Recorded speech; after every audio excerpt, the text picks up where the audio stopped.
Sorry about these last couple days.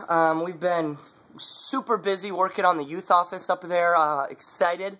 We're just waiting for the cabinets to go in Sunday, and then a little bit more flooring on Monday, and we're going to be opening that thing next week, and we're really excited about that, about just having that to hang out with you guys. But because of it, we've been super busy. I did the math today, and in a 39-hour period, I was at the church all but 5 of them.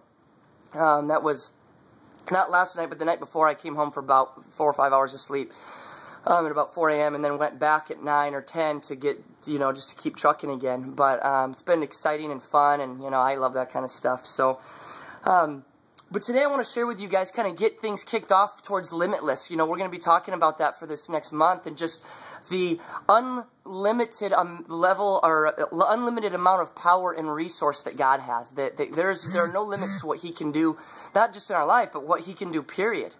He spoke and the universe came into existence. I mean, there's literally no limit to who He is and what He is. And so we want to paint this picture of how big God is and ensure that He's that big in all of our life. And today I want to start in Luke 12, starting in verse 22, and that it really just talks about not worrying and not being anxious and understanding that God's got everything in control.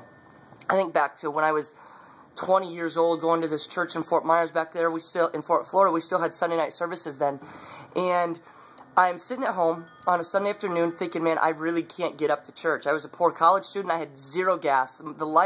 My gas light had been on for like 2-3 days. I'm like, there's no way I can get to church and back on the gas tank. And I have no money to put in it. And I felt like God said, no, you just go to church. I'm like, I can't. I understand that you're spiritual, but I practically can't make it there and back. So just go. I'll take care of you. So I'm like, all right. So I get in the car. I go to church. Sit through the service. Don't know how I'm going to get out of there. At the end of the service, good night, good service. The service gets over with, and I'm standing there talking to some friends, and this older guy comes up to me. I've never met him before in my life. He says, "How you doing, son?" And I said, "Good." He introduced himself. I said, "My name's Cole," and he goes, "God told me you needed some gas money," and handed me $20.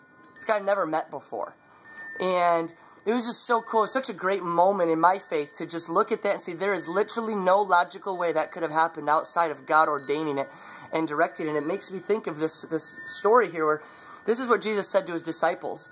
"Therefore I tell you, do not worry about your life, what you will eat, what you will drink, or your body, or what you will wear. Life is more than food, and the body more than clothes. Consider the ravens. They do not sow or reap, yet they have no storeroom or barn, yet God feeds them. And how much more valuable are you than birds? Who of you, by worrying, can add a single hour to his life? Since you cannot do this very little thing, why do you worry about the rest? Consider how the lilies grow. They do not labor or spin, yet I tell you, not even Solomon in all his splendor was dressed like one of these. If that is how God clothes the grass of the field, which is here today and gone tomorrow, and tomorrow is thrown into the fire, how much more will He clothe you, O you of little faith? And do not set your heart on what you will eat or drink. Do not worry about it, for the pagan world runs after all such things, and the Father knows what you need, and your Father knows that you need them. But seek His kingdom, and these things will be added to you as well." So I meshed a couple versions in my head, and then this one, but He's saying, if I clothe the birds and I feed the flowers, don't you know I'm going to take care of you? Your Father knows what you need. And that's the cool thing about God, is I think a lot of times we think our situation's a surprise to Him, or we forget that He knows it, He understands it, and He's there. So today, don't worry. Whatever it is that's going on, don't worry about it. Have faith. Don't go through your day. You can't add a single day to your life by worrying anyways. So give it to God. Let Him take control. Let Him handle the little details and the big rocks. And I promise you're going to begin to see how limitless God is.